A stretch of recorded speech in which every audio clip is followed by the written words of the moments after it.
Halo semuanya, selamat datang di channel Putri Bercerita, tempat di mana cerita punya rasa dan rasa punya makna. Karena setiap kisah selalu membawa pesan dan setiap pesan menyentuh hati yang mendengarkan. Jadi, siapkan waktu terbaikmu, cari tempat yang nyaman, dan yuk kita mulai kisahnya. Pagi itu, Nisa sedang menyiapkan sarapan di dapur. Tangannya cekatan mengoleskan mentega pada roti, sementara telinganya mendengar suara tawa kecil Rara dari ruang tamu. Anak perempuan berusia 7 tahun itu tengah asik menonton kartun favoritnya. "Rara, sudah siap makan?" tanya Nisa sambil melongok dari balik pintu dapur. "Iya bunda," saut Rara riang, matanya masih terpaku ke layar televisi. Nisa tersenyum tipis, membawa nampan berisi roti bakar dan segelas susu hangat ke meja makan. Tak lama, Ardi muncul dari kamar mengenakan kemeja rapi dengan dasi yang masih menggantung di lehernya. Ia mendekati Nisa, mengecup pipinya sekilas. "Masih sempat sarapan, Mas?" tanya Nisa tanpa menoleh. "Sebentar aja, nggak bisa lama. Ada meeting pagi ini," jawab Ardi sambil menarik kursi di meja makan. Nisa duduk di hadapannya, memperhatikan suaminya yang tampak terburu-buru. "Jangan terlalu sibuk sampai lupa makan siang, Mas," ujarnya. Nada suaranya lembut tapi penuh perhatian. Ardi hanya mengangguk sambil menggigit rotinya. Matanya sesekali melirik ponsel yang terus bergetar di atas meja. "Aku pergi dulu ya," katanya sambil bangkit dari kursi, belum sempat menghabiskan sarapannya. "Mas tunggu, dasi kamu." Nisa bangkit, menghampiri Ardi yang berdiri di dekat pintu. Dengan telaten, ia merapikan dasi suaminya. "Terima kasih Nisa," ucap Ardi sambil tersenyum lalu bergegas keluar rumah. Nisa kembali ke meja makan memandang piring Ardi yang masih menyisakan setengah roti. Ia menghela napas panjang kemudian menoleh ke arah Rara yang kini berlari ke arahnya dengan wajah ceria. "Bunda, nanti sore Rara mau beli buku cerita ya?" pinta Rara sambil menarik ujung baju Nisa. "Boleh sayang. Habis Bunda selesai kerja, kita ke toko buku," jawab Nisa sambil mengusap kepala Rara dengan lembut. Seperti biasa, hari itu berlalu dengan rutinitas yang hampir selalu sama. Nisa berusaha mengatur waktunya dengan baik antara bekerja dan mengurus rumah. Tapi entah kenapa, akhir-akhir ini ada perasaan aneh yang terus menghantuinya. Hal kecil yang semula ia abaikan seperti panggilan telepon Ardi yang selalu dijawab dengan suara rendah atau pulang kerja yang lebih sering terlambat, kini mulai terasa ganjil di hatinya. Hari itu, setelah Ardi pergi ke kantor, Nisa menghabiskan waktu untuk membereskan rumah. Ia mencoba melupakan perasaan aneh yang terus menyelubungi pikirannya selama beberapa minggu terakhir. Tapi semakin ia mencoba, semakin perasaan itu mengganggu. Ada sesuatu yang salah meskipun ia tidak tahu apa. Ketika sedang melipat pakaian di kamar, ponselnya bergetar. Sebuah pesan masuk dari nomor tak dikenal. "Terima kasih sudah membesarkan Rara dengan baik. Dia anak yang manis." Nisa mengernyit membaca pesan itu berulang kali. Siapa yang mengirim pesan seperti ini? Dengan cepat ia membalas. "Maaf, ini siapa? Saya rasa Anda salah kirim." Namun, tidak ada balasan. Nisa mencoba mengabaikannya dan melanjutkan pekerjaannya, tetapi pikirannya terus terusik. Sore itu, setelah menjemput Rara dari sekolah, Nisa menepati janjinya untuk pergi ke toko buku. Rara begitu bersemangat memilih buku cerita, dan Nisa menikmati momen itu meski pikirannya masih dipenuhi pertanyaan tentang pesan tadi pagi. "Bunda, ini lucu banget." Rara menunjukkan buku cerita bergambar tentang seorang putri dan kucing ajaib. Nisa tersenyum menatap anak yang selama ini menjadi pusat dunianya. Tidak pernah sedikit pun ia merasa bahwa Rara bukan darah dagingnya sendiri. Ketika mereka tiba di rumah, Nisa mengantar Rara ke kamar untuk membaca buku barunya. Sementara itu, ia duduk di ruang tamu, mencoba menelepon Ardi. Panggilannya masuk, tetapi tidak diangkat. Ia mengulang beberapa kali hingga akhirnya pesan suara menjawab. "Mas Ardi lagi sibuk banget," gumamnya pelan, mencoba menenangkan diri. Namun hatinya terasa berat. Ia mulai merasa bahwa ada sesuatu yang sedang disembunyikan suaminya. Malam harinya, saat Ardi pulang, Nisa sudah menunggunya di ruang tamu. Wajahnya terlihat lelah, tetapi ia tetap menyambut suaminya dengan senyum tipis. "Kok belum tidur, Nisa?" tanya Ardi sambil melepas sepatu dan menggantung jasnya. "Aku nunggu kamu. Ada yang mau aku tanyakan?"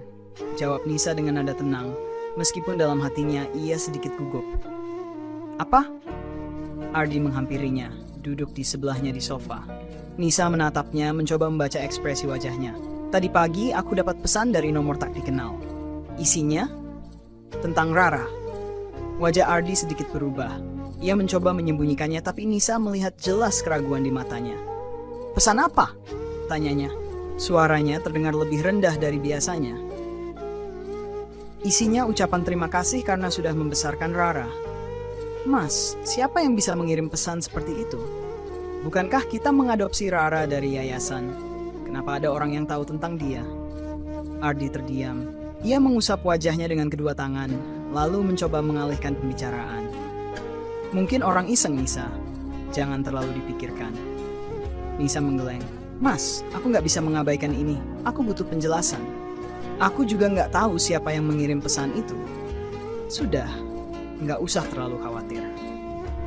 Ardi bangkit, berjalan menuju kamar. Tapi Nisa tahu ada sesuatu yang disembunyikan suaminya. Ia memutuskan untuk tidak menekan Ardi malam itu, tetapi tekadnya sudah bulat. Ia akan mencari tahu sendiri apa yang sebenarnya terjadi. Keesokan harinya saat Ardi sudah pergi ke kantor dan Rara di sekolah, Nisa menghubungi temannya Lita yang bekerja di bidang hukum. Ia menceritakan pesan yang diterimanya dan kecurigaannya terhadap Ardi. Lita yang sudah lama mengenal Nisa, menyarankan untuk menyelidiki lebih dalam. "Kalau kamu punya bukti adopsinya, coba cek ulang ke yayasan tempat kamu adopsi Rara dulu," usul Lita. Nisa merasa ide itu masuk akal. Ia segera mencari berkas adopsi Rara yang disimpan di laci lemari. Setelah menemukannya, ia membaca dokumen itu dengan seksama. Tapi ada yang aneh. Alamat yayasan yang tertera di dokumen itu tidak sesuai dengan ingatannya. Dengan hati-hati, Nisa mencari informasi tentang yayasan tersebut di internet. Namun yang mengejutkan, nama yayasan itu tidak pernah terdaftar secara resmi. Nisa merasa seluruh tubuhnya bergetar. Ia segera menghubungi Lita lagi. "Tak, aku nggak menemukan yayasan itu. Apa mungkin ini dokumen palsu?" "Bisa jadi, Nis. Kalau mau aku bisa bantu cek dokumennya lebih detail," jawab Lita. "Boleh. Aku akan ke tempatmu sekarang." Setelah bertemu dengan Lita dan menyerahkan dokumen tersebut, Nisa merasa sedikit lega.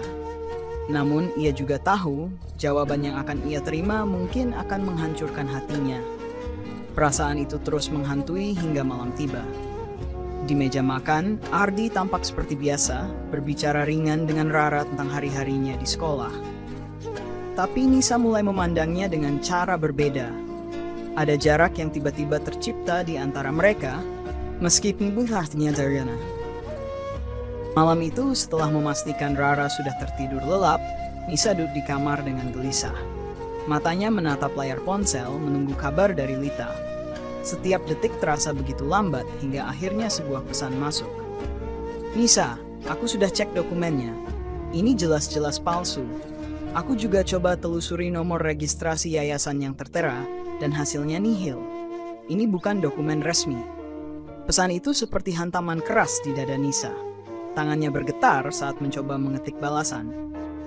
"Jadi maksudnya, Rara tidak diadopsi secara legal? Bagaimana mungkin ini bisa terjadi?"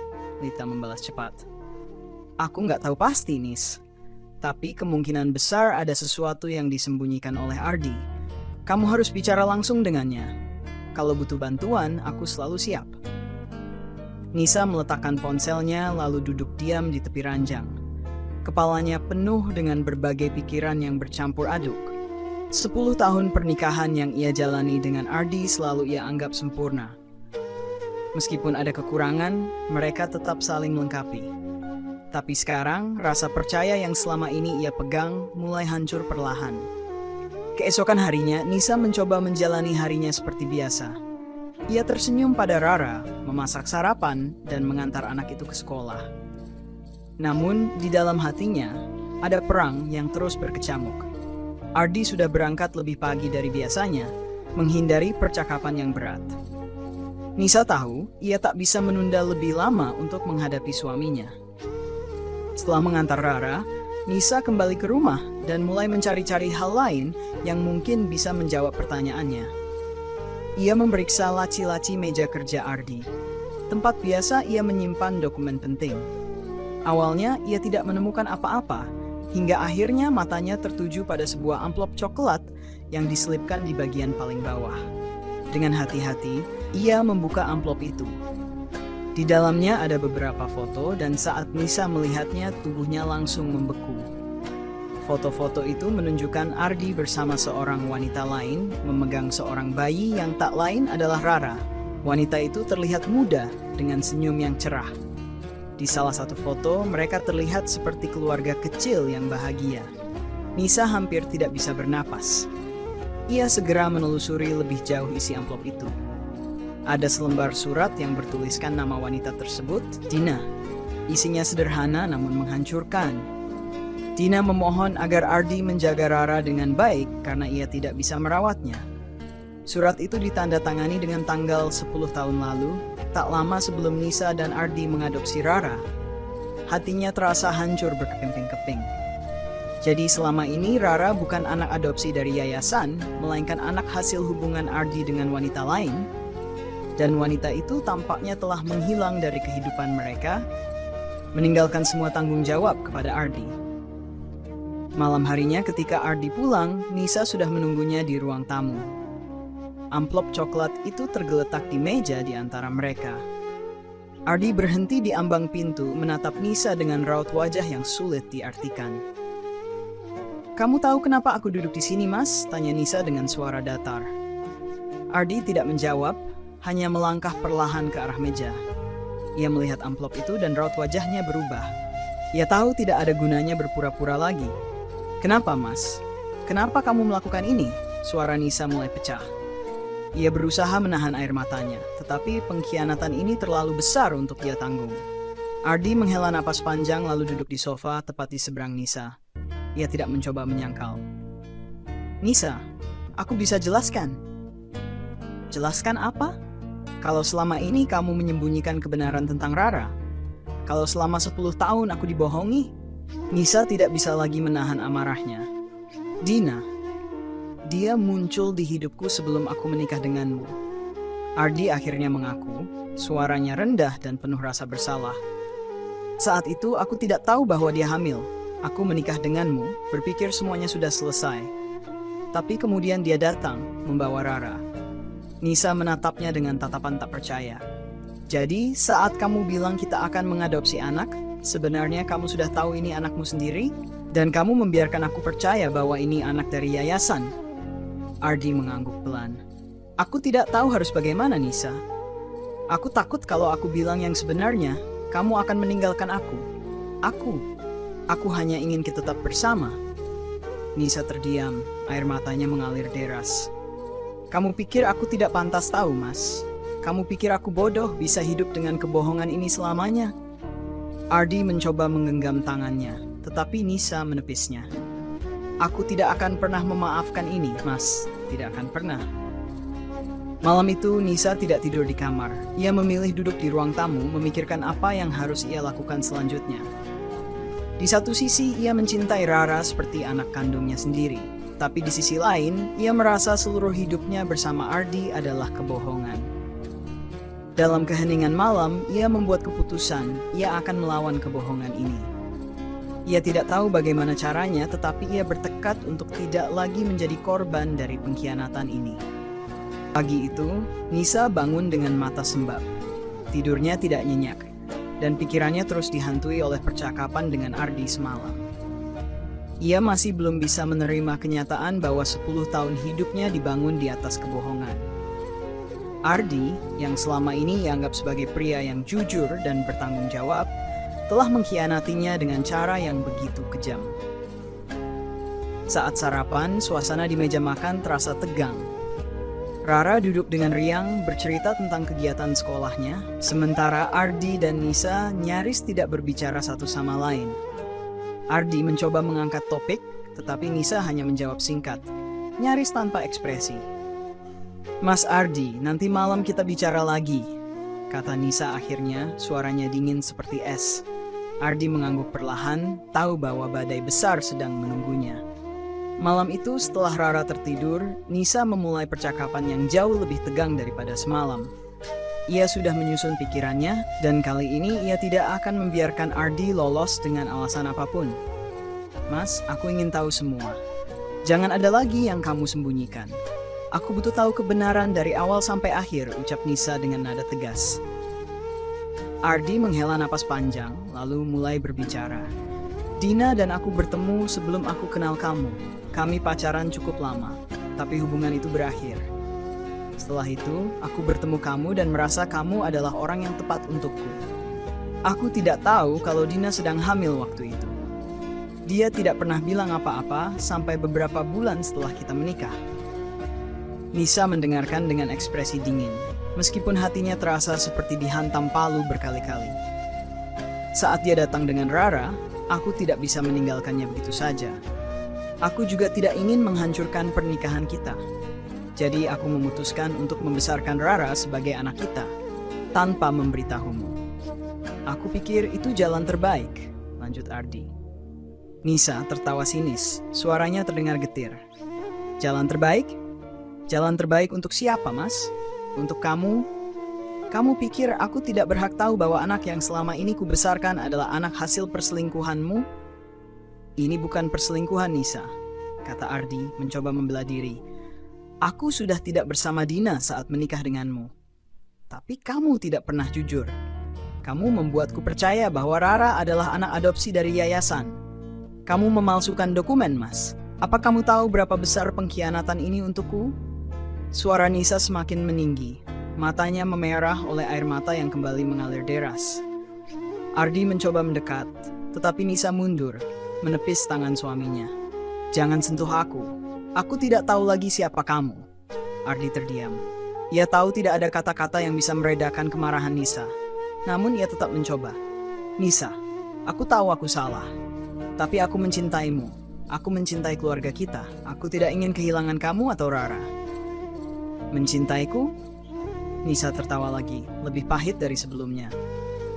Kalau kamu mencintaiku, kamu tidak akan menyembunyikan sesuatu sebesar ini dariku selama 10 tahun. Kamu tidak akan membuatku hidup dalam kebohongan. Maafkan aku, Nisa. Aku melakukan ini untuk melindungi kita, kata Ardi, suaranya bergetar. Melindungi kita? Nisa berdiri, tangannya mengepal erat. Kamu tidak melindungi siapapun selain dirimu sendiri, Mas. Kamu egois. Kamu membuat keputusan sendiri tanpa memikirkan aku, tanpa memberiku kesempatan untuk tahu dan memilih. Kamu memanfaatkan cintaku untuk menutupi kesalahanmu. Hari-hari berikutnya, suasana di rumah semakin memburuk. Nisa hampir tidak berbicara dengan Ardi, kecuali untuk hal-hal yang berhubungan dengan Rara. Ia mulai menghindari sejauh mungkin, bahkan tidur di kamar terpisah. Namun, di balik sikap dinginnya, Nisa merancang rencana. Ia menghubungi seorang detektif swasta untuk mencari tahu lebih banyak tentang Dina. Jika Dina masih hidup, ia ingin berhadapan langsung dengannya. Ia ingin mendengar kebenaran dari sumbernya. Tak butuh waktu lama, detektif itu memberikan laporan. Dina ternyata masih hidup dan tinggal di kota lain. Nisa tidak menunggu lama. Dengan kemarahan yang membara di dadanya, ia memutuskan untuk menemui wanita itu. Ia ingin tahu mengapa Dina bisa begitu saja menyerahkan Rara kepada Ardi dan menghilang. Saat bertemu Dina di sebuah kafe, Nisa langsung memulai pembicaraan dengan nada dingin. Kamu Dina, kan? Aku istri Ardi, dan aku ingin tahu apa yang sebenarnya terjadi. Dina terlihat terkejut, tetapi ia tetap tenang. Aku tidak menyangka kamu akan datang mencariku, katanya. Tapi aku akan menjawab pertanyaanmu.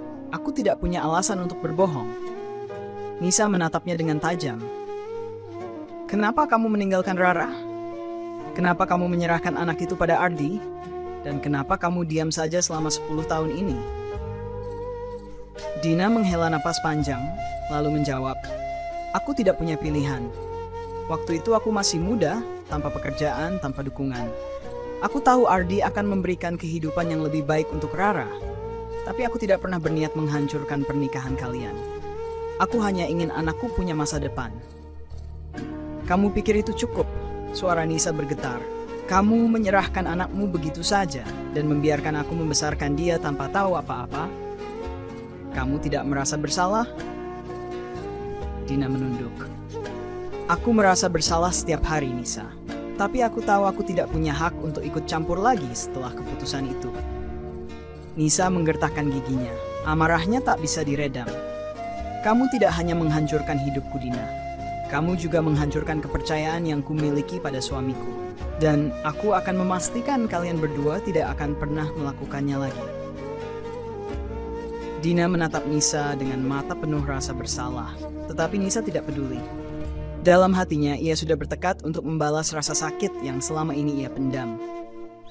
Setelah pertemuan dengan Dina, hati Nisa semakin panas. Ia kembali ke rumah dengan kepala penuh rencana. Di perjalanan, ia memikirkan setiap kata yang diucapkan Dina, setiap tatapan penuh rasa bersalah, setiap helaan napas wanita itu.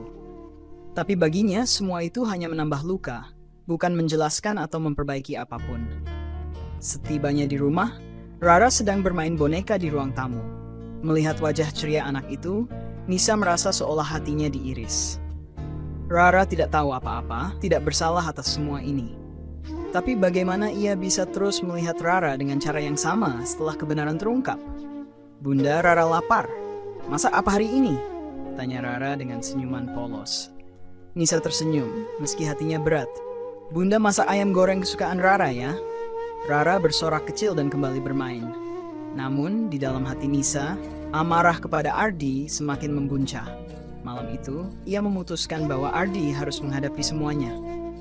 Ia sudah cukup berusaha mempertahankan keharmonisan yang palsu ini. Ketika Ardi pulang malam itu, Nisa sudah menunggunya di ruang tamu, lagi-lagi dengan amplop coklat yang berisi semua foto dan surat dari Dina.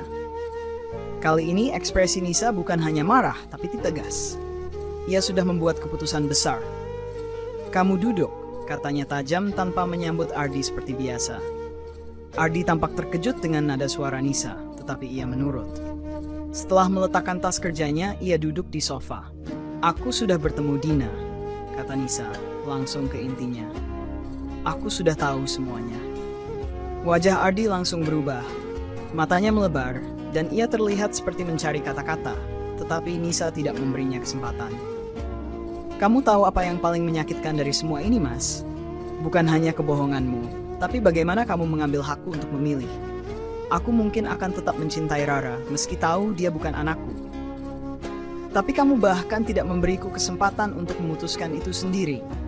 Suaranya bergetar, tetapi ia menahan air matanya.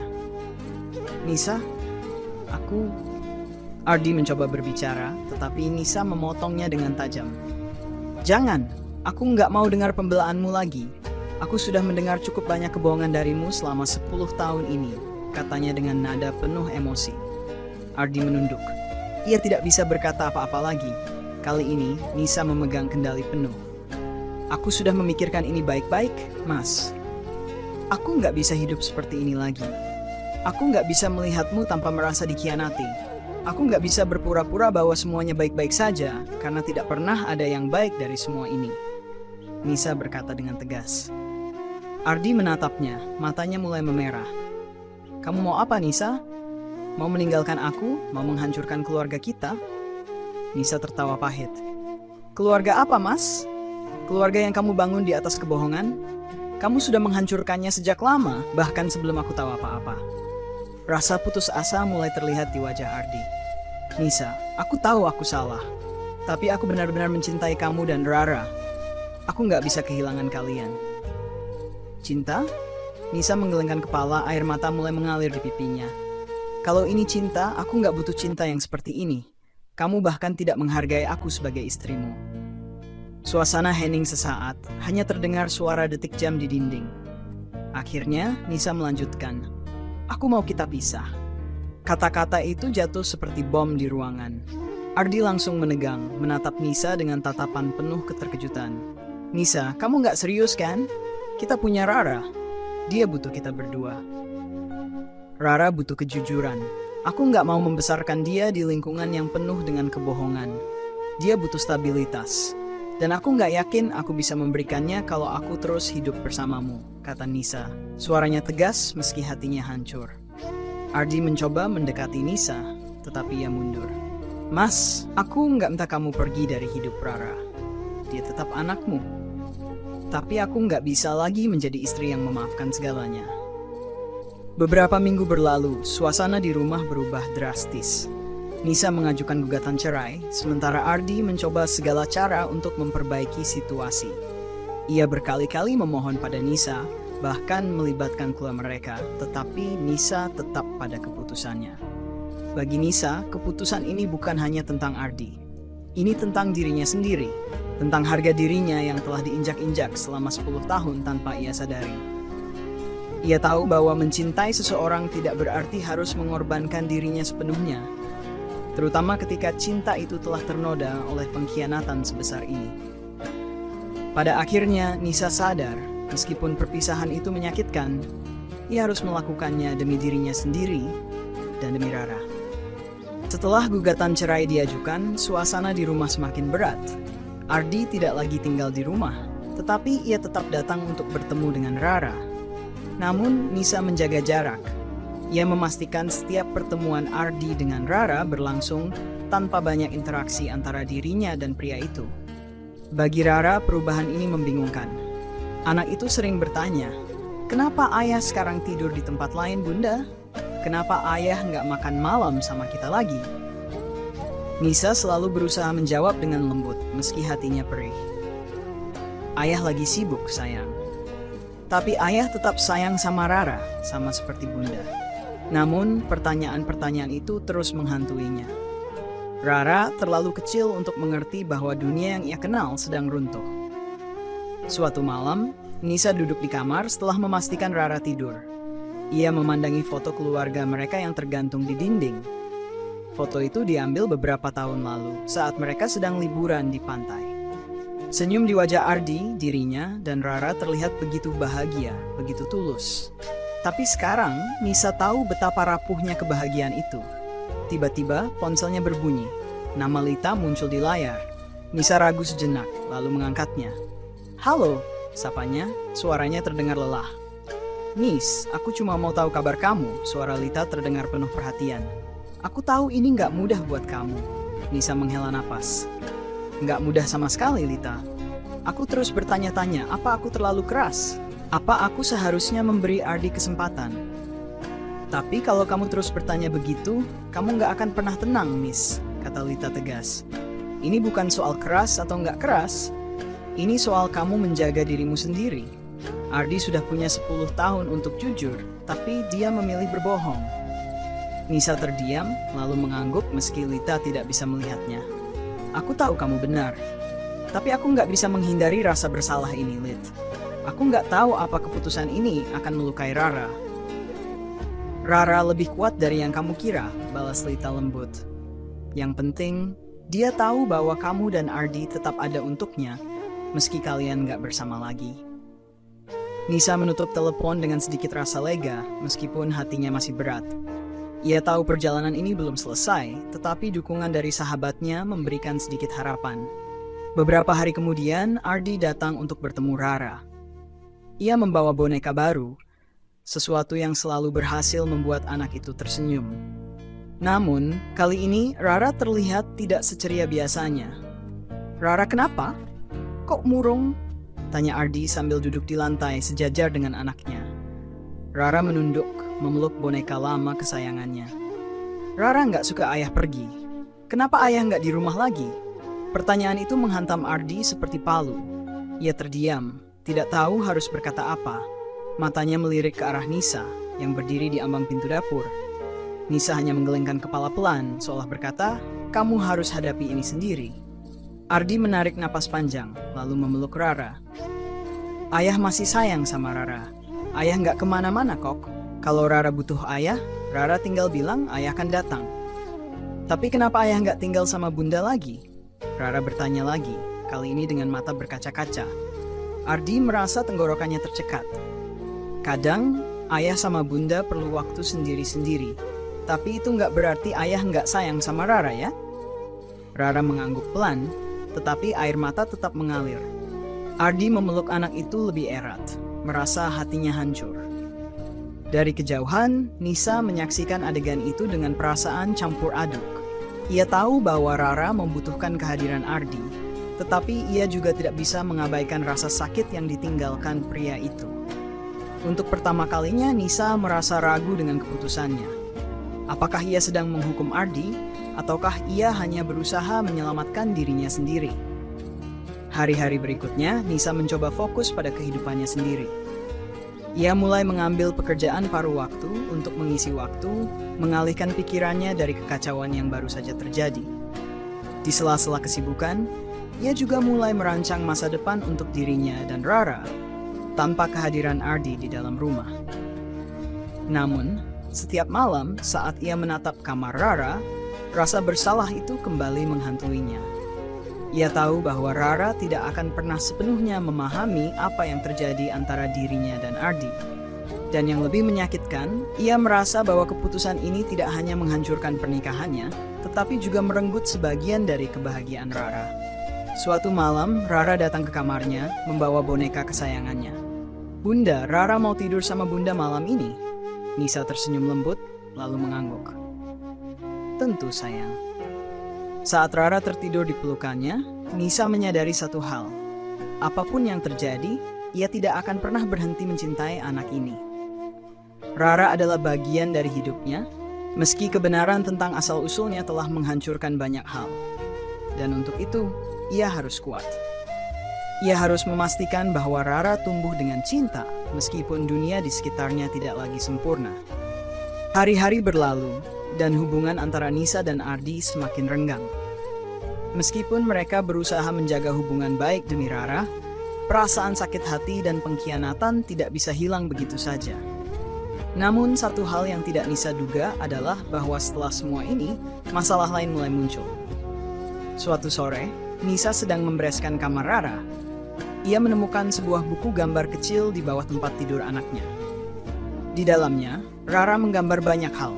Rumah, keluarga mereka bertiga, bahkan gambar dirinya dan Ardi bergandengan tangan.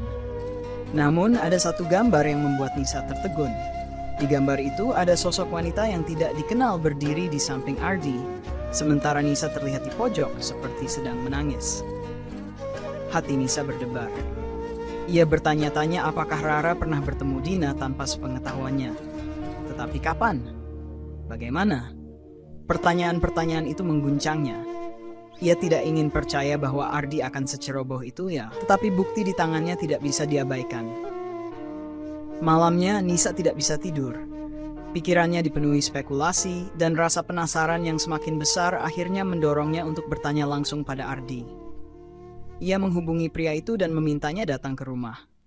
Saat Ardi tiba, Nisa langsung menunjukkan buku gambar itu tanpa banyak basa-basi. "Apa ini, Mas? Kenapa Rara menggambar ini? Apa kamu diam-diam membawa Dina bertemu Rara?" Wajah Ardi memucat seketika. Ia memandangi gambar itu dengan tatapan panik, tetapi ia mencoba tetap tenang. "Nisa, aku bisa jelaskan." "Jangan berani-berani kamu bilang aku bisa jelas kalau ternyata kamu benar-benar melibatkan dia dalam hidup anakku." Nisa memotong dengan suara tinggi. "Kamu sadar nggak betapa besar ini bisa menghancurkan Rara?" Ardi menghela napas panjang lalu duduk di sofa, tampak kalah.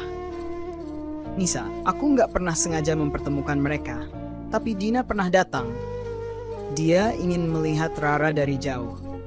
Aku nggak tahu Rara sempat melihatnya." Mendengar itu, darah Nisa seperti mendidih. "Jadi kamu tahu Dina datang dan kamu membiarkan itu terjadi? Apa kamu benar-benar nggak peduli dengan perasaan Rara?" "Aku nggak punya pilihan waktu itu," balas Ardi, suaranya sedikit meninggi. "Dina memohon padaku, dia cuma ingin melihat anaknya sekali. Aku pikir itu nggak akan ada pengaruh apa-apa. Aku nggak tahu Rara akan menggambar ini." Nisa berdiri, menatap Ardi dengan tatapan tajam. "Mas, kamu nggak hanya menghancurkan pernikahan kita, tapi sekarang kamu membiarkan Rara masuk dalam kekacauan ini. Kamu pikir ini semua tentang Dina? Tentang perasaan dia? Ini tentang anak kita, tentang bagaimana dia akan memahami apa yang terjadi di sekitarnya."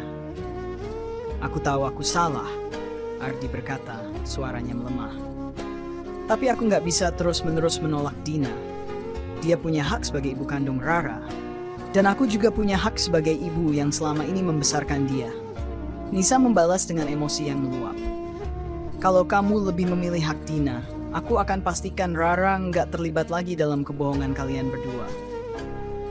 Kata-kata Nisa menggantung di udara seperti ancaman yang nyata. Ardi terdiam, tidak mampu menjawab. Ia tahu bahwa Nisa benar, tetapi ia juga tidak tahu bagaimana harus menanggapi situasi ini. Ia terjebak di antara masa lalunya dengan Dina dan masa depan yang ia coba bangun bersama Nisa dan Rara. Malam itu, setelah Ardi pergi, Nisa memutuskan untuk melakukan sesuatu yang drastis. Ia ingin memastikan bahwa tidak ada lagi campur tangan dari Dina dalam kehidupan Rara. Dengan tekad yang bulat, ia menghubungi pengacara untuk meminta saran. Ia tahu bahwa Dina sebagai ibu kandung memiliki hak, tetapi Nisa juga tidak akan membiarkan Dina muncul tiba-tiba dan mengguncang kehidupan Rara lebih jauh. Namun, sebelum ia bisa bertindak lebih jauh, sebuah kejadian mengejutkan terjadi. Dina datang ke rumah. Wanita itu berdiri di depan pintu, wajahnya tampak lelah dan penuh rasa bersalah. Aku nggak tahu apakah aku harus datang, tapi aku harus bicara dengan kamu, Nisa, katanya dengan suara pelan. Nisa berdiri di ambang pintu, tangannya gemetar. Kamu punya keberanian besar untuk datang ke sini, Dina. Apa yang kamu inginkan sekarang? Dina menunduk, lalu mengangkat pandangannya dengan mata berkaca-kaca. Aku cuma ingin bicara, Nisa. Aku nggak punya niat untuk merebut Rara. Aku tahu aku sudah membuat banyak kesalahan, tapi tolong dengarkan aku sekali ini saja. Melihat ekspresi tulus Dina, Nisa ragu sejenak. Meski hatinya penuh kemarahan, ia memutuskan untuk mendengar apa yang Dina katakan. Dengan napas berat, ia mengangguk dan mempersilahkan Dina masuk. Ini kesempatanmu. Katakan apa yang ingin kamu katakan, kata Nisa dingin. Dina mengambil napas dalam-dalam, lalu mulai berbicara. Aku nggak akan menyangkal bahwa aku ibu kandung Rara. Tapi aku juga tahu bahwa selama ini kamulah yang menjadi ibunya. Aku nggak akan pernah bisa menggantikan posisimu di hati Rara. Kalau kamu tahu itu, kenapa kamu datang? Nisa bertanya tajam. Dina menggigit bibirnya, menahan air mata. Karena aku nggak mau Rara tumbuh tanpa tahu siapa dirinya sebenarnya. Aku tahu aku nggak berhak meminta apa-apa. Tapi aku hanya ingin Rara tahu bahwa aku ada, bahwa aku mencintainya. Meskipun aku nggak bisa membesarkan dia. Nisa menatap Dina, berusaha membaca kejujuran di balik kata-katanya. Namun, hatinya masih penuh luka. Kamu pikir dengan mengatakan itu, semuanya akan baik-baik saja. Kamu pikir aku bisa membiarkan kamu datang dan menghancurkan dunia Rara begitu saja? Dina menggeleng. Aku nggak mau menghancurkannya, Nisa. Aku cuma ingin jadi bagian kecil dari hidupnya. Aku nggak akan memaksa apapun. Tapi aku mohon, jangan biarkan dia tumbuh dengan kebohongan. Kata-kata Dina menusuk hati Nisa. Ia tahu bahwa kebenaran akan selalu menjadi beban yang sulit disembunyikan. Tapi bagaimana ia bisa menghadapi kenyataan itu tanpa melukai Rara lebih dalam? Nisa menatap Dina dengan sorot mata tajam, mencoba mencerna setiap kata yang keluar dari mulut wanita itu.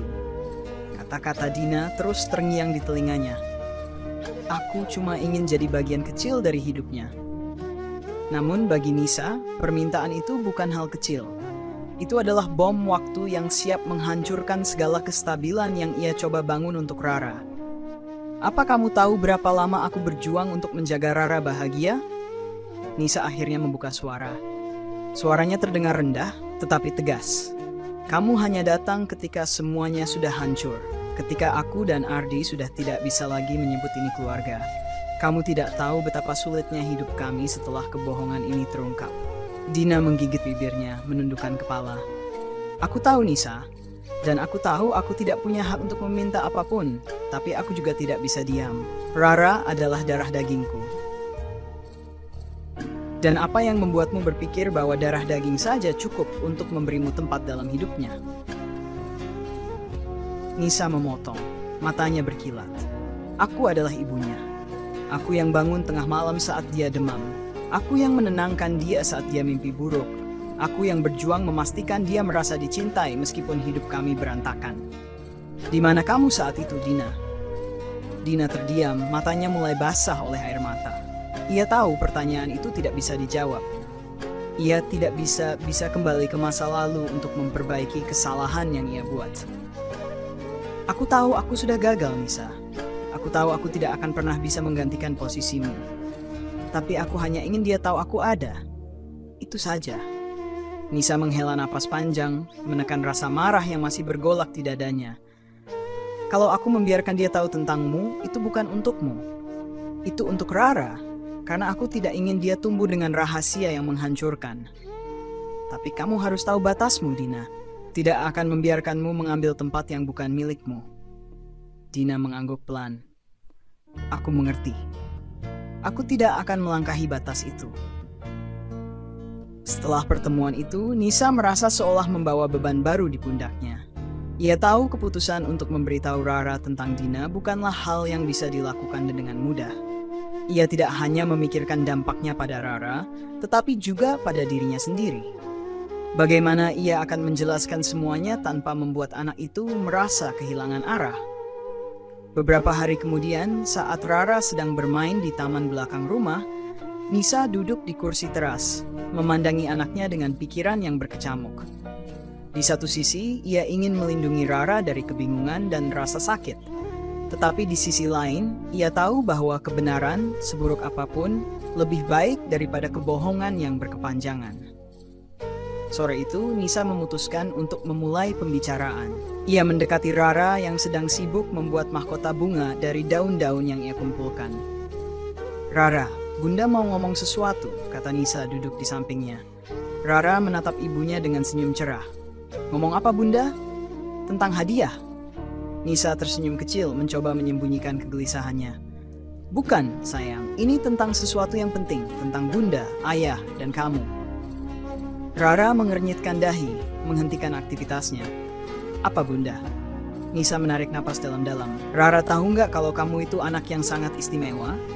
Rara mengangguk sambil tersenyum polos. Iya, Bunda sering bilang gitu. Nisa mengelus rambut anaknya. Kamu istimewa karena kamu membawa banyak kebahagiaan untuk Bunda dan Ayah. Tapi ada satu hal yang perlu kamu tahu tentang asal-usulmu, sayang. Rara terlihat bingung, tetapi ia tetap mendengarkan. Nisa berusaha memilih kata-katanya dengan hati-hati. Kamu tahu kan kalau dulu kamu nggak lahir dari perut Bunda? Iya. Ya, Ayah bilang aku diadopsi. Nisa merasa dadanya sesak. Betul, sayang. Tapi yang belum pernah Bunda ceritakan adalah tentang siapa ibumu sebelum Bunda. Rara memiringkan kepala penasaran. Bunda? Maksudnya gimana? Rara, kamu punya ibu kandung. Dia yang melahirkan kamu, tapi karena keadaan dia tidak bisa membesarkan kamu. Jadi kamu datang ke Bunda dan Ayah, dan kami beruntung sekali bisa menjadi orang tua kamu. Jelas Nisa, suaranya bergetar. Mata Rara melebar. Dia di mana sekarang? Nisa menggenggam tangan kecil Rara. Dia masih ada, sayang. Tapi dia tidak akan pernah menggantikan Bunda. Dia hanya ingin kamu tahu bahwa dia ada, dan dia menyayangimu dari jauh. Rara terdiam sejenak, memikirkan kata-kata itu. Apa aku boleh ketemu dia, Bunda? Nisa merasa tenggorokannya tercekat. Ia tahu pertanyaan ini akan muncul, tetapi mendengarnya dari mulut Rara tetap membuat hatinya berdebar. Kalau Rara mau, kita bisa coba bertemu. Tapi Bunda mau Rara tahu, apapun yang terjadi, Bunda dan Ayah tetap orang tua kamu. Rara mengangguk pelan lalu memeluk ibunya erat. Rara sayang Bunda. Air mata Nisa jatuh tanpa bisa ia tahan. Ia memeluk Rara erat-erat, berjanji dalam hatinya bahwa ia akan melakukan apapun untuk melindungi kebahagiaan anak itu, meskipun jalannya penuh dengan rintangan. Beberapa hari kemudian, Nisa mengatur pertemuan antara Dina dan Rara. Mereka memilih tempat yang netral, sebuah kafe kecil yang tenang. Dina datang lebih awal, tampak gugup tetapi penuh harapan. Ketika Rara dan Nisa masuk, mata Dina langsung berkaca-kaca melihat anaknya. Rara berdiri di samping Nisa, menatap Dina dengan rasa penasaran. Bunda, dia yang kamu bilang itu? Tanya Rara pelan. Nisa mengangguk memegang tangan Rara. Iya sayang, itu ibu kandungmu. Dina mencoba menahan air matanya, tetapi gagal. Ia berlutut sejajar dengan mata Rara dan tersenyum lembut. "Halo Rara, aku Dina. Aku ibu yang melahirkan kamu." Rara melihat Dina dengan tatapan bingung, lalu menoleh ke Nisa. "Dia sayang aku juga, Bunda." Nisa tersenyum meski hatinya sesak. "Iya sayang, dia juga sayang sama kamu." Momen itu terasa berat, tetapi juga penuh harapan. Dina mengulurkan tangan, tetapi ia tidak memaksa. "Boleh aku peluk kamu, Rara?" Rara melihat ibunya sejenak, lalu perlahan mendekat dan memeluk Dina. Dina menangis dalam pelukan itu kenyal, sementara Nisa berdiri di belakang, menyaksikan dengan perasaan campur aduk. Ia tahu bahwa hidup mereka tidak akan pernah sama lagi, tetapi ia berharap bahwa dengan kejujuran ini, mereka semua bisa menemukan cara untuk melangkah maju. Setelah pertemuan pertama itu, suasana mulai berubah di sekitar Nisa, Rara, dan Dina. Meski Dina terlihat tulus dengan niatnya untuk mengenal Rara tanpa merusak ikatan yang sudah terjalin antara Nisa dan anak itu, Nisa tidak bisa menghilangkan rasa was-was. Ia tahu, sekali seseorang diberi ruang, ada kemungkinan mereka akan menginginkan lebih. Namun, Nisa tetap memilih untuk mengedepankan Rara. Setelah pertemuan itu, Rara sering berbicara tentang Dina dengan rasa penasaran. "Bunda, aku boleh ketemu Tante Dina lagi?" tanya Rara suatu malam sebelum tidur. Nisa mencoba tersenyum meski hatinya terasa sakit. "Tentu boleh, sayang. Tapi kapan-kapan ya. Sekarang Rara istirahat dulu." Hubungan itu mulai berkembang. Dina tidak menekan Rara, tetapi ia kerap mengirim pesan kepada Nisa meminta izin untuk bertemu atau sekadar berbagi kabar. Pada awalnya Nisa merasa lega karena Dina tampak menghormati batas yang ia tetapkan. Namun, semuanya berubah ketika suatu sore Dina muncul tanpa pemberitahuan di depan sekolah Rara. Nisa baru saja selesai bekerja ketika ia menerima telepon dari guru Rara yang memberitahu bahwa Dina datang untuk menjemput anak itu. Hati Nisa langsung berdebar kencang. Ia tahu Dina tidak pernah diberi izin untuk menjemput Rara sendirian. Tanpa pikir panjang, ia bergegas menuju sekolah. Saat tiba, Nisa melihat Dina sedang berdiri di dekat mobilnya dengan Rara di sisinya. Wajah Rara terlihat bingung, sementara Dina tampak berbicara dengan guru sekolah yang kebingungan. "Apa yang kamu lakukan di sini, Dina?" Nisa langsung berjalan cepat mendekat, suaranya tajam dan penuh emosi. Dina tampak terkejut melihat Nisa, tetapi ia berusaha tetap tenang. "Aku hanya ingin menjemput Rara. Aku pikir ini tidak masalah, aku juga ibunya." "Ini masalah besar, Dina." Nisa hampir berteriak. Ia menarik Rara ke sisinya, memeluk anak itu dengan erat. "Kamu tidak punya hak untuk menjemput dia tanpa izin dari aku atau Ardi. Kamu tahu itu." Guru yang berada di dekat mereka mencoba menengahi. "Bu Nisa, mohon maaf. Kami hanya membiarkan ini karena tadi Dina mengatakan dia ibu kandung Rara." Nisa memutar tubuhnya, menatap guru itu dengan sorot mata tajam. "Ibu kandung atau bukan, aturan sekolah jelas. Tidak ada seorang pun yang bisa membawa anak saya tanpa pemberitahuan dari saya atau suami saya." Dina mencoba menjelaskan, suaranya memohon. "Aku tidak bermaksud jahat, Nisa. Aku hanya ingin menghabiskan waktu lebih banyak dengan Rara. Dia adalah anakku juga." "Anakmu?" Nisa merasa darahnya mendidih. "Kamu mungkin yang melahirkan dia, tapi kamu tidak membesarkan dia. Kamu tidak tahu apa-apa tentang hidupnya. Jadi jangan pernah bertindak seolah-olah kamu punya hak penuh atas dia." Dina terdiam, air matanya mulai mengalir. Namun Nisa tidak peduli. Ia menggandeng tangan Rara dan membawa anak itu masuk ke dalam mobilnya. Dalam perjalanan pulang, Rara terlihat gelisah. "Bunda, kenapa marah sama Tante Dina? Dia cuma mau ajak aku makan es krim," kata anak itu dengan suara kecil. Nisa mencoba menenangkan diri, tetapi suaranya tetap terdengar tegang. "Sayang, Bunda bukan marah sama kamu, tapi ada aturan yang harus dipatuhi. Tante Dina tidak boleh menjemput kamu tanpa izin Bunda." Rara mengangguk pelan, tetapi terlihat kecewa. Hati Nisa semakin remuk melihat ekspresi anak itu. Ia tahu bahwa konflik ini tidak hanya menyakitinya, tapi juga membingungkan Rara. Beberapa hari kemudian, Ardi datang ke rumah Nisa setelah mendengar tentang insiden itu. Ia tampak marah, tetapi juga bingung. Nisa, apa yang sebenarnya terjadi? Dina bilang kamu mempermalukan dia di depan sekolah. Nisa yang sedang menyeduh teh di dapur berbalik dengan ekspresi tajam. Aku yang mempermalukan dia, Mas. Dia datang ke sekolah dan mencoba menjemput Rara tanpa izin. Itu tindakan yang tidak bertanggung jawab. Ardi menghela napas panjang, mencoba meredakan ketegangan. Mungkin dia tidak tahu, Nisa. Dina cuma ingin mencoba menjadi bagian dari hidup Rara. Apa itu salah? Tidak salah kalau dia melakukannya dengan cara yang benar, Mas. Balas Nisa dengan suara meninggi. Tapi kalau dia melangkahi batas, aku tidak akan diam. Aku tidak akan membiarkan siapapun membuat Rara bingung atau merasa tidak aman. Ardi mengangguk pelan, tahu bahwa Nisa benar. Namun ia juga merasa terjebak di antara kedua wanita itu. Aku akan bicara dengan Dina. Aku akan pastikan dia tidak mengulangi ini lagi. Pastikan, Mas, kata Nisa dingin. Kalau dia melakukannya lagi, aku tidak akan segan-segan mengambil langkah hukum. Namun ancaman itu tidak cukup untuk menghentikan Dina. Beberapa minggu kemudian, Dina mulai menghubungi Rara secara langsung melalui telepon yang ia berikan sebagai hadiah ulang tahun. Nisa baru menyadari hal ini ketika ia memeriksa ponsel Rara dan menemukan banyak pesan dari Dina. Beberapa di antaranya berisi ajakan untuk bertemu tanpa sepengetahuan Nisa. Kemarahan Nisa memuncak. Ia langsung menghubungi Dina dan memintanya berhenti menghubungi Rara tanpa izin. Tetapi kali ini, Dina tidak lagi memohon atau meminta maaf. Nada suaranya berubah menjadi lebih tegas, bahkan sedikit mengancam. Aku tidak akan berhenti, Nisa, kata Dina di ujung telepon. Aku sudah terlalu lama kehilangan anakku. Sekarang aku akan memperjuangkan hakku meskipun kamu tidak setuju. Nisa merasa darahnya berdesir. Kamu tidak tahu apa yang kamu hadapi, Dina. Kalau kamu berani melangkahi batas lagi, aku tidak akan tinggal diam.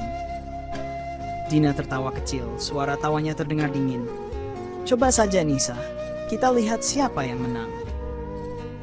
Setelah panggilan itu berakhir, Nisa merasa untuk pertama kalinya bahwa ini bukan lagi sekadar konflik kecil. Dina mulai menunjukkan sisi yang berbeda, dan Nisa tahu ia harus bersiap menghadapi sesuatu yang lebih besar. Perasaan was-was dan ketakutan mulai merayapi pikirannya.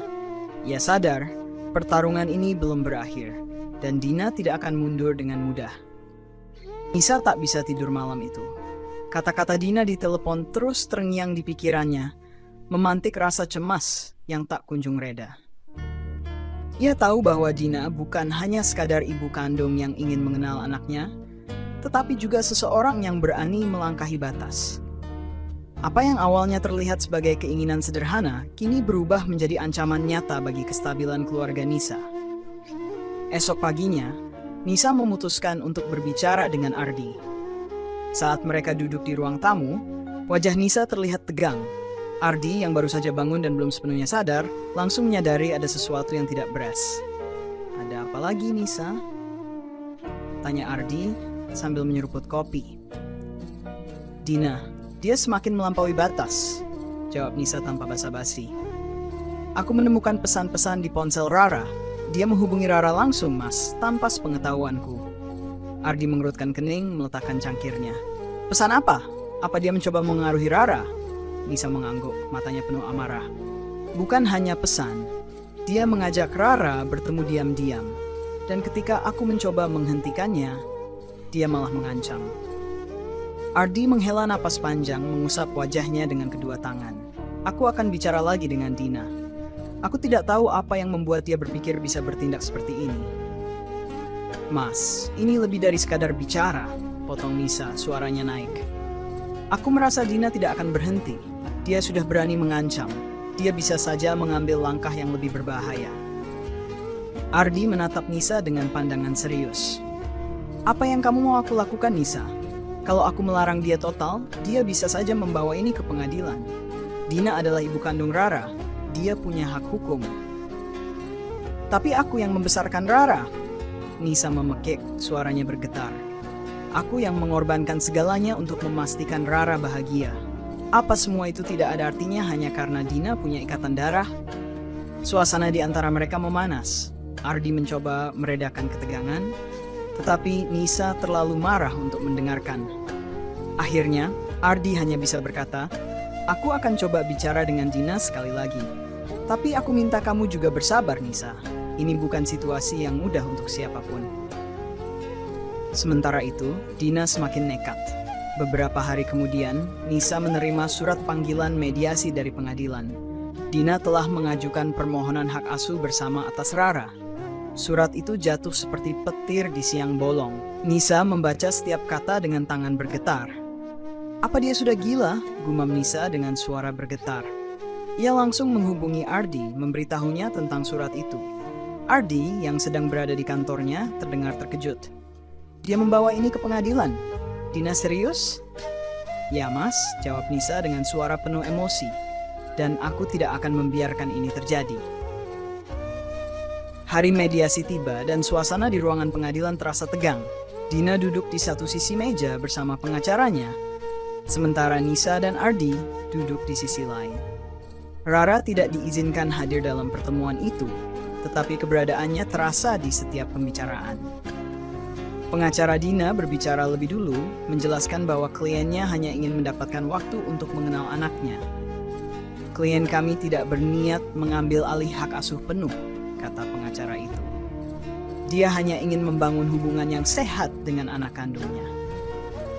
Nisa tidak bisa menahan diri. Ia mencondongkan tubuh ke depan, suaranya penuh emosi. "Hubungan sehat? Dia mencoba menjemput Rara tanpa izin saya. Dia menghubungi anak saya secara diam-diam. Itu bukan tindakan yang sehat. Itu manipulasi." Dina menundukkan kepala, tetapi pengacaranya tetap tenang. "Nyonya Nisa, Anda mungkin merasa terancam, tetapi klien kami hanya ingin memenuhi tanggung jawabnya sebagai ibu kandung. Hukum mendukung hak seorang ibu biologis untuk memiliki hubungan dengan anaknya." Pengacara Nisa langsung membalas. "Dan hukum juga mendukung hak wali resmi untuk melindungi anak dari situasi yang berpotensi membahayakan. Tidak ada bukti bahwa membangun hubungan ini adalah demi kepentingan terbaik anak." Pertemuan itu berlangsung panas, dengan argumen-argumen yang terus meluncur dari kedua belah pihak. Namun yang paling menguras emosi Nisa adalah sikap Dina. Wanita itu tampak tenang, bahkan sesekali tersenyum, seolah menikmati setiap ketegangan yang terjadi. Ketika mediasi usai tanpa kesepakatan, Nisa merasa amarahnya memuncak. Di luar ruang pengadilan, ia mendekati Dina dan berkata dengan nada rendah namun penuh ancaman, "Aku tidak peduli apa yang kamu pikirkan. Aku tidak akan pernah membiarkan kamu mengambil Rara dariku." Dina tersenyum tipis, memiringkan kepala. "Kamu terlalu percaya diri, Nisa. Kita lihat saja siapa yang menang." Hari-hari setelah mediasi adalah mimpi buruk bagi Nisa. Dina mulai menggunakan media sosial untuk menyebarkan cerita bahwa ia dipisahkan dari anaknya. Ia memposting foto-foto lama Rara yang entah dari mana ia dapatkan, menambahkan narasi sedih yang membuat banyak orang bersimpati padanya. Nisa tidak hanya harus melindungi Rara dari kebingungan, tetapi juga dari pandangan orang-orang yang mulai memandangnya sebagai ibu yang kejam. Bahkan teman-temannya mulai mempertanyakan sikapnya. "Kenapa kamu tidak membiarkan Rara mengenal ibu kandungnya, Nisa? Itu kan hak anak juga," salah satu temannya berkata. Tekanan semakin besar dan Nisa merasa dikepung dari segala arah. Namun, ia tahu bahwa ia tidak boleh menyerah. Ini bukan hanya tentang dia atau Dina. Ini tentang Rara dan masa depannya. Di tengah segala kekacauan itu, Rara mulai menunjukkan tanda-tanda kebingungan. Ia sering bertanya kepada Nisa tentang kebenaran hubungannya dengan Dina, dan setiap kali Nisa mencoba menjelaskan, anak itu hanya terlihat semakin bingung. "Bunda, kalau aku tinggal sama Tante Dina, aku masih bisa ketemu Bunda kan?" Pertanyaan Rara suatu malam membuat hati Nisa seperti dihancurkan berkeping-keping. Nisa memeluk anak itu erat, menahan air mata yang hampir tumpah. "Rara, kamu tidak akan kemana-mana. Kamu akan selalu tinggal dengan Bunda." Tetapi di dalam hatinya, Nisa tahu bahwa perjuangan ini jauh dari selesai.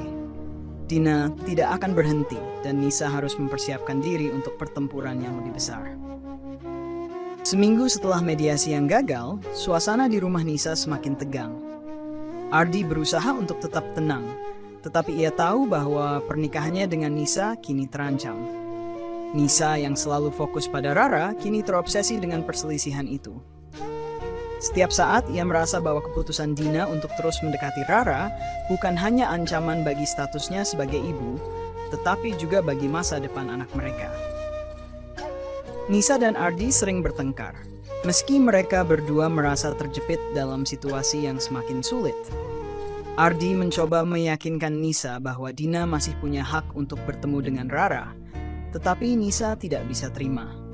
Ia merasa bahwa Dina tidak memiliki hak apapun setelah meninggalkan Rara begitu lama. "Apa kamu tidak merasa ini sudah berlebihan, Mas?" Nisa bertanya dengan suara serak, matanya penuh kekhawatiran. "Aku sudah melakukan segalanya untuk Rara, dan sekarang Dina datang begitu saja dan mengganggu kedamaian kami." Ardi memejamkan matanya, merasa terjepit antara dua wanita yang sangat dia sayangi. "Aku juga tidak ingin Rara bingung, Nisa. Tapi kita harus pikirkan apa yang terbaik untuk dia. Kita tidak bisa terus seperti ini." Di sisi lain, Dina semakin agresif. Ia mulai menggali masa lalu Nisa dan Ardi, mengungkit kenangan-kenangan yang seharusnya sudah dilupakan. Menggunakan pengaruhnya yang berkembang, Dina berusaha membuat orang-orang di sekitar Nisa meragukan kemampuan Nisa sebagai ibu. Ia berbicara kepada teman-teman lama, berbagi cerita tentang ketidakhadirannya selama bertahun-tahun, dan bagaimana ia merasa telah diabaikan oleh Ardi. Nisa tahu bahwa Dina sedang berusaha memanipulasi situasi, tetapi tidak ada yang bisa menutupinya. Persaingan ini semakin memburuk, dan Nisa merasa bahwa ia harus melawan lebih keras. Tidak hanya untuk dirinya, tetapi untuk Rara. Suatu hari Nisa menerima telepon yang mengubah semuanya. Telepon itu datang dari pengacara Dina, yang mengatakan bahwa Dina telah mengajukan tuntutan hak asuh penuh atas Rara. Nisa hampir tidak bisa mempercayainya. Di balik semua manipulasi, ternyata Dina memiliki tujuan yang lebih besar, mendapatkan kembali hak asuh atas Rara, anak yang pernah ia tinggalkan begitu saja. "Nisa, ini tidak bisa dibiarkan begitu saja," kata pengacara Nisa dengan tegas. "Dina berusaha untuk membawa ini lebih jauh.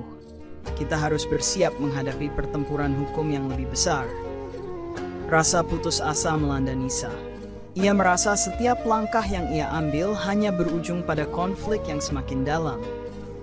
Apa yang harus ia lakukan?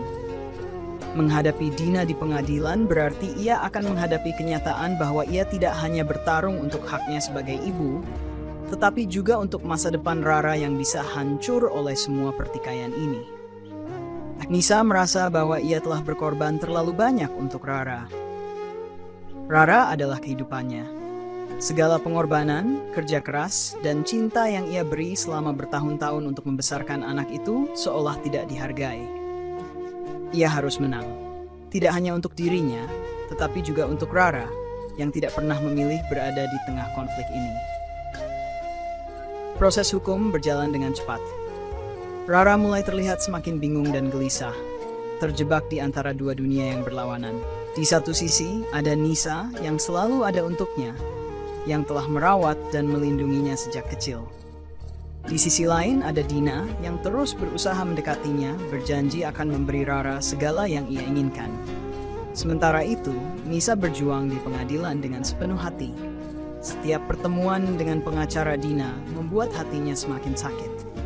Dina yang dulu hanya seorang ibu kandung yang terabaikan kini tampak seperti monster yang berusaha menghancurkan semuanya yang telah ia bangun bersama Ardi dan Rara. "Anak ini harus memilih, dan kita harus menghormati pilihan dia," kata pengacara Dina dengan nada penuh keyakinan. Tante Dina adalah satu-satunya keluarga darah yang masih ada untuk Rara. Tidak ada alasan untuk menghalangi haknya sebagai ibu. Tapi pengacara Nisa tidak tinggal diam. "Nona Dina mungkin ibu biologis, tetapi ibu kandung bukan hanya soal darah, bukan hanya soal genetik. Ini tentang siapa yang membesarkan, siapa yang mencintai, siapa yang berkorban untuk anak itu. Rara bukan hanya anak dari seorang wanita. Dia adalah anak dari keluarga yang telah memberinya rumah, kasih sayang, dan perlindungan." Kata-kata itu bergema di ruang sidang. Semua mata tertuju pada Rara yang duduk di belakang meja, bingung dengan situasi yang semakin rumit. Rara sudah cukup besar untuk memahami bahwa ini adalah pertempuran antara dua wanita yang mengaku mencintainya. Namun ia juga masih terlalu muda untuk memahami mengapa semua ini harus terjadi. Akhirnya, keputusan datang. Setelah beberapa bulan proses hukum yang panjang dan melelahkan, hakim mengeluarkan putusan yang mengejutkan. Keputusan itu mengatakan bahwa hak asuh atas Rara akan tetap berada di tangan Nisa, tetapi dengan syarat bahwa Dina akan diberi waktu untuk bertemu dengan Rara dalam pengawasan. Dina, meskipun tidak mendapatkan hak asuh penuh, tetap diberikan kesempatan untuk membangun hubungan dengan anaknya, sebuah keputusan yang menjadi kompromi dari segala konflik yang terjadi. Di ruang sidang, Nisa merasakan campuran antara lega dan kecewa. Ia menang, tetapi tidak sepenuhnya. Dina masih bisa masuk ke dalam kehidupan Rara, meskipun dengan pengawasan yang ketat. Nisa tahu bahwa ini bukan akhir dari pertempuran mereka. Masih banyak hal yang harus dihadapi, baik untuk dirinya maupun untuk Rara. Tetapi yang lebih penting adalah ia bisa melindungi Rara. Kini ia harus memastikan bahwa anak itu tidak lagi bingung, tidak lagi terjebak dalam permainan orang dewasa. Ketika Nisa pulang ke rumah, ia melihat Rara duduk di ruang tamu menunggu dengan cemas. Begitu melihat ibunya, Rara berlari menghampiri, memeluknya dengan erat. "Bunda, apa kita menang?" tanya Rara dengan suara kecil. Nisa menatap anaknya dengan mata penuh kasih sayang. "Ya sayang, kita menang. Tapi yang lebih penting adalah kamu akan selalu aman bersama Bunda." Rara tersenyum meskipun ada kesedihan yang tetap menghinggapi matanya. "Aku sayang Bunda." Nisa menitikkan air mata. "Aku juga sayang kamu Rara. Selalu."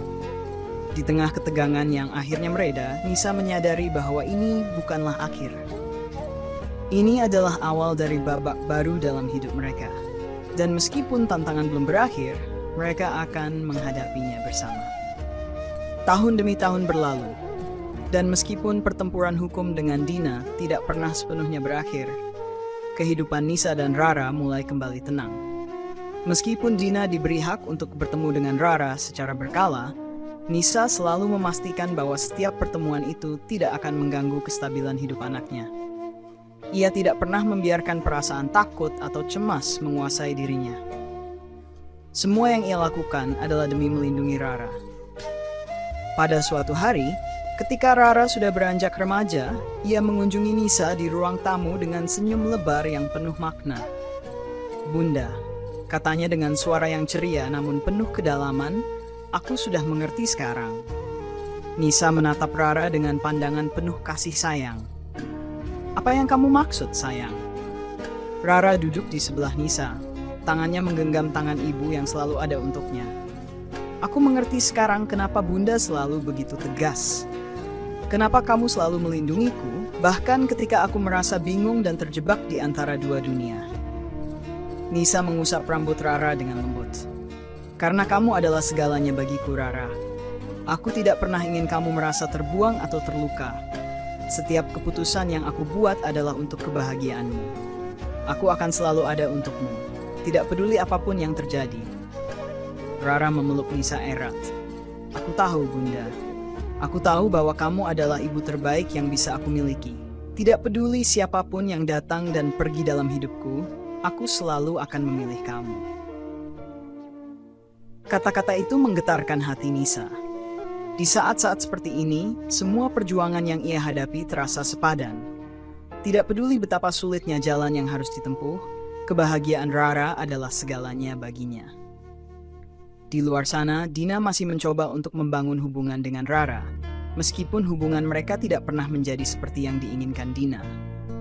Meski demikian, Nisa tahu bahwa Rara sudah cukup dewasa untuk membuat keputusan sendiri tentang siapa yang pantas dia percayai, siapa yang layak menjadi bagian dari hidupnya. Hari itu, ketika Rara akhirnya memutuskan untuk berkomunikasi lebih baik dengan Dina, Nisa tidak marah. Ia hanya ingin melihat Rara bahagia dan tidak terjebak dalam perasaan bingung yang dulu pernah membuatnya terluka. Nisa berdiri di depan jendela, memandang langit sore yang indah. Aku mungkin tidak bisa mengubah masa lalu, pikirnya. Tapi bisa memastikan masa depan Rara penuh dengan kasih sayang dan kebahagiaan. Perlahan-lahan, Nisa menyadari bahwa tidak ada yang lebih penting daripada menjaga hubungan yang kuat dengan orang yang kita cintai, terutama dengan anak yang telah kita besarkan. Kadang kehidupan membawa kita pada persimpangan yang sulit, tetapi yang menentukan adalah bagaimana kita menjalani pilihan-pilihan itu dengan hati yang penuh kasih. Rara, kini dewasa, menatap foto-foto lama di album keluarga. Ia tersenyum lembut mengingat semua kenangan indah bersama Nisa. Di balik perjuangan dan air mata, ia tahu bahwa ia telah dibesarkan oleh seorang ibu yang penuh cinta, yang siap melakukan apapun demi kebahagiaannya. Rara menutup album itu, lalu mengangkat telepon untuk menelepon Nisa. "Bunda," suara Rara terdengar ceria. "Aku baru saja kembali dari kantor pengacara. Aku telah menyelesaikan semua urusan legal. Aku ingin mengurus semuanya secara mandiri, dan aku ingin Bunda tahu bahwa keputusan itu bukan karena Dina, tapi karena aku tahu siapa yang benar-benar ada untukku." Nisa tidak bisa menahan air matanya. "Aku bangga dong. Kamu sudah cukup dewasa untuk tahu apa yang terbaik untuk dirimu." Rara tersenyum lewat telepon. "Aku ingin mengucapkan terima kasih untuk semua pengorbanan yang Bunda lakukan untuk aku. Aku tahu betul, Bunda, bahwa kamu selalu menginginkan yang terbaik untukku, bahkan ketika dunia di luar sana tidak memahaminya." Kata-kata Rara menyentuh hati Nisa. Mungkin ini adalah akhir dari perjalanan panjang yang penuh ketegangan, tetapi juga penuh dengan pelajaran dan kebahagiaan yang tiada banding. Nisa tahu bahwa pada akhirnya, cinta yang tulus adalah kekuatan yang tak terkalahkan. Di dalam kesunyian malam, Nisa duduk di kursi di ruang tamu, melihat foto keluarga mereka yang terletak di meja samping. Keputusan-keputusan sulit, cobaan dan perjuangan panjang kini terasa ringan, karena apa yang telah mereka lalui bersama, baik suka maupun duka, membentuk ikatan yang tak bisa dipisahkan oleh apapun. Rara adalah kebahagiaannya, dan ia tahu bahwa setiap langkahnya yang ia ambil selalu demi kebahagiaan Rara. Tanpa harus berkata banyak, Nisa menatap foto itu satu kali lagi, dan dalam hatinya, ia tahu bahwa di balik semua ujian hidup, keluarga dan cinta adalah segalanya. "Aku sudah melakukan yang terbaik," gumam Nisa pelan. "Dan itu sudah cukup." Dengan senyuman penuh ketenangan, Nisa memejamkan matanya, merasakan kedamaian yang akhirnya datang setelah bertahun-tahun melalui pertarungan yang begitu berat. Ia tahu, apapun yang terjadi, mereka akan selalu memiliki satu sama lain, selamanya. Di balik cerita ini, terdapat banyak pelajaran berharga yang dapat kita ambil, terutama tentang makna sejati dari keluarga, perjuangan, dan pengorbanan. Setiap langkah yang Nisa ambil, meskipun penuh tantangan, selalu dilandasi oleh cinta yang tulus untuk anaknya. Ini mengajarkan kita bahwa tidak ada pengorbanan yang terlalu besar jika itu untuk orang yang kita cintai. Bahkan ketika dunia terasa melawan dan jalan terasa sempit, kita harus tetap teguh, menjaga prinsip dan melindungi apa yang kita anggap paling berharga. Cinta seorang ibu tidak dapat diukur dengan apapun selain dengan tindakan nyata dan keteguhan hati. Nisa membuktikan bahwa meskipun kehidupan sering kali membawa kita ke dalam situasi yang tak terduga, kita masih memiliki pilihan untuk bertahan dan memperjuangkan yang terbaik untuk masa depan orang yang kita sayangi. Bahkan di saat-saat terburuk, cinta dan pengorbanan ibu menjadi fondasi yang tak tergoyahkan. Pelajaran lain yang bisa kita petik dari cerita ini adalah bahwa kehidupan bukanlah tentang siapa yang benar atau siapa yang salah. Kadang-kadang dalam menghadapi konflik besar, kita harus melihat lebih jauh dari sekadar perasaan kita. Kita harus memikirkan apa yang terbaik untuk orang yang kita cintai. Terlepas dari apa yang terjadi antara Nisa dan Dina, semua keputusan yang diambil adalah untuk memastikan kebahagiaan Rara, dan itu adalah hal yang paling penting. Pada akhirnya, cerita ini mengajarkan kita tentang pentingnya memilih untuk mengasihi, mengerti, dan menerima. Setiap konflik yang kita hadapi dalam hidup bisa jadi adalah ujian untuk memperkuat hubungan kita. Dan meskipun jalan yang kita tempuh penuh liku, kita dapat mencapai kedamaian dengan saling memahami dan memberi maaf. Penutup, kisah ini berakhir dengan sebuah harapan bahwa meskipun hidup penuh dengan perjuangan dan ketidakpastian, kita masih bisa menemukan kedamaian di tengah kerumitan itu. Nisa, melalui segala pengorbanannya, akhirnya merasakan kebahagiaan dan kedamaian yang datang bukan hanya dari memenangkan sebuah pertarungan, tetapi dari mengerti bahwa yang terpenting adalah kebahagiaan dan keamanan orang yang kita cintai. Kadang, hidup memang tidak adil, tetapi kita punya kekuatan untuk memilih bagaimana kita akan menghadapinya. Kita mungkin tak bisa mengubah masa lalu, tetapi kita selalu bisa membentuk masa depan kita dengan cinta, pengorbanan, dan keteguhan hati. Di balik setiap cerita yang penuh dengan konflik dan kesedihan, ada selalu harapan yang menunggu untuk diwujudkan. Inilah perjalanan hidup yang penuh dengan pelajaran, bahwa apapun yang kita hadapi, keluarga dan cinta akan selalu menjadi tempat pulang yang paling aman.